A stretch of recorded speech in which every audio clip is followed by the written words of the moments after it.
Hi, we're going to get started now, so I would like to invite you all to take a seat. Okay. Hi, I'm Farah Ahmed. My pronouns are she, they, and I'm the Climate Justice Lead at Julie's Bicycle. And, I'm mic'd, sorry.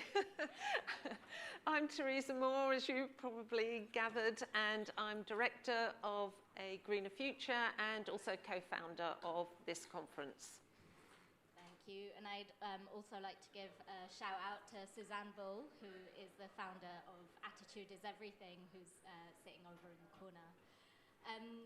So this next short presentation and then the panel that follows is going to be about some research that Suzanne from Attitude is Everything really started to think about and got Julie's Bicycle and a Greener Festival involved with, which is really about how accessibility and sustainability initiatives at live events and festivals can be much better connected and integrated with one another, so that the sustainability work that we do is as accessible as possible, and also that accessibility initiatives are sustainable. I was really excited when Suzanne approached us to do this project, and the reason why we got involved from Julie's Bicycle is because none of this work can happen in a silo, and that when we're not being inclusive and when we don't bring these perspectives into the work that we do, then it means that the solutions that we put together, that we present to the world, aren't complete. And so it's really about thinking about what is the world that we're actually trying to build, and how do we bring as many people along with us as we can, so that nobody's left behind. I would just add to that. I mean, I was really keen to join this as well for the same, but also some other reasons. One is collaboration, which I think increasingly we need to do across the industry, looking at all of these different factors, because we're not, as individual organisations, we're not going to be able to handle it all. There is so much to handle these days. So I was very excited to collaborate with AIE and Suzanne and Farah at JB. And it's a bit of a first, this piece of research as well. That really interested me. And personally, I have to say, I have learnt so much about the issues that I had not even thought about before. So hopefully it'll do the same for some of you as well. So how this research ran was that we conducted a public survey, which was for disabled festival attendees, events professionals, volunteers, and artists as well. So it was really important that we sort of took all of those survey results, and then we conducted 2 industry roundtables, one looking at greenfield sites and then the other looking at festivals held within venues. So I'll just talk through some of the survey results and some of what came out of those roundtables. So the survey results showed, as you can see, 68% of respondents said that sustainability is a consideration when they choose which events that they go to. So, whenever we hear people saying, or if we ever hear people saying disabled people don't care about the environment, that's not true. It's something that everyone is really considerate of. But the only 46%, so nearly half of people, feel excluded from participating in environmental efforts at events and festivals. Just over a third feel that environmental solutions are not easy to navigate and don't meet their access needs.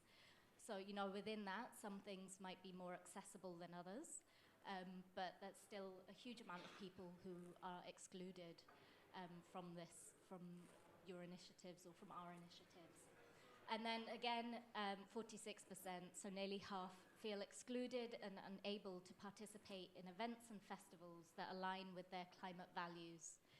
So we might be putting on these beautiful, brilliant, amazing festivals, these incredible events. We're programming this really radical, climate work, but disabled people don't feel seen in that, don't feel able to participate, and don't feel like it's for them.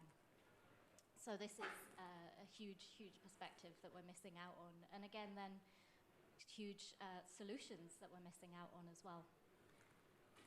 So I'm not going to talk you through all of these key challenges that we found through our roundtables, but this is just some of what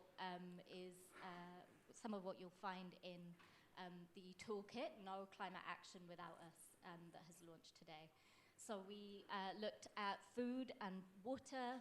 So there were a lot of challenges around water points. They're ubiquitous now, they're everywhere. But, at festivals, by the time it gets to the end of a week or the end of a day, then sometimes they might be too muddy for people to access.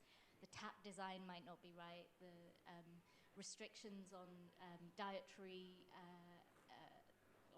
provisions might be exclusionary for people with difficulty with certain allergies or food restrictions. So these are all just important key things that came out of those conversations. The other key theme was around travel and transport, that sometimes public transport isn't near enough to the venue, it's not very accessible, not just for wheelchairs, but for people with invisible disabilities as well, like neurodiversity, and it's really important that we make these solutions more accessible and that we come together as an industry to find better solutions for everyone. The next theme was around accessible facilities, so campsites, toilets, all of these things create an event experience that disabled people can either participate in or not. And these are, again, really important considerations. And then communication and participation. So how we talk to disabled people, what is the user journey, what do people know when they're coming into an event already? And therefore, what choices and what agency do disabled people have in our events? So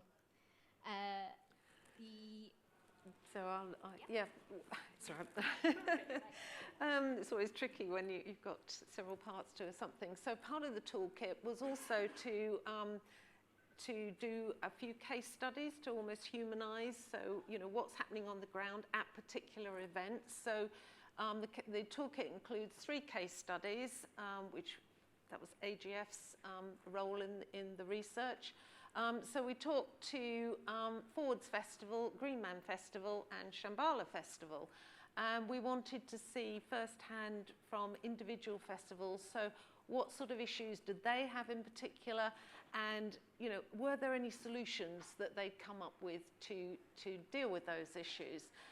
So yes, there are an awful lot of issues, and obviously the supply chain is a big factor in all of this. But there's some work going on as well. So at Forwards Festival, one of the things they identified was that where you have compost toilets, which is the most sustainable form of toilet, you can't get wheelchair accessible compost toilets easily. There are a few around, but they are many transport miles away. So what did they do?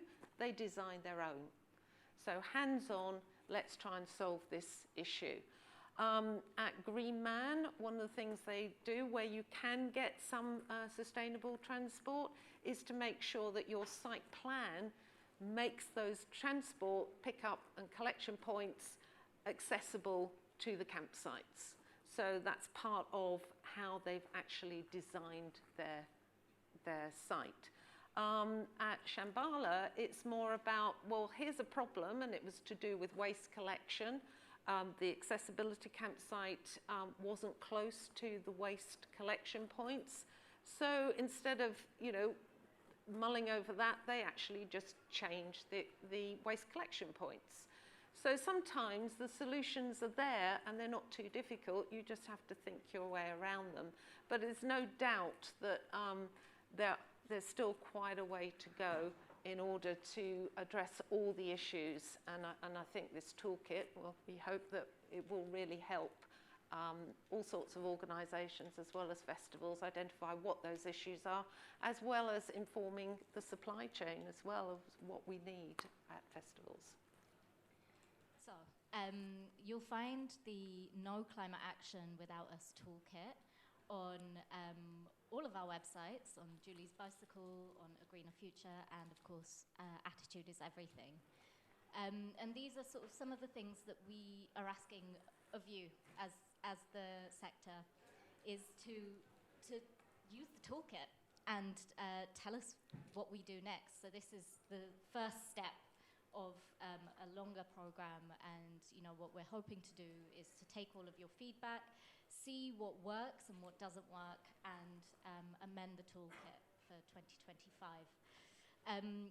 Report back on how you've done this by September to 2024. And then the third thing that we're really asking is to really make sure that we all come together with disabled people to make sure that your accessibility and sustainability teams are really talking to one another, and that we're talking to suppliers as well to make sure that there's real infrastructural change that happens.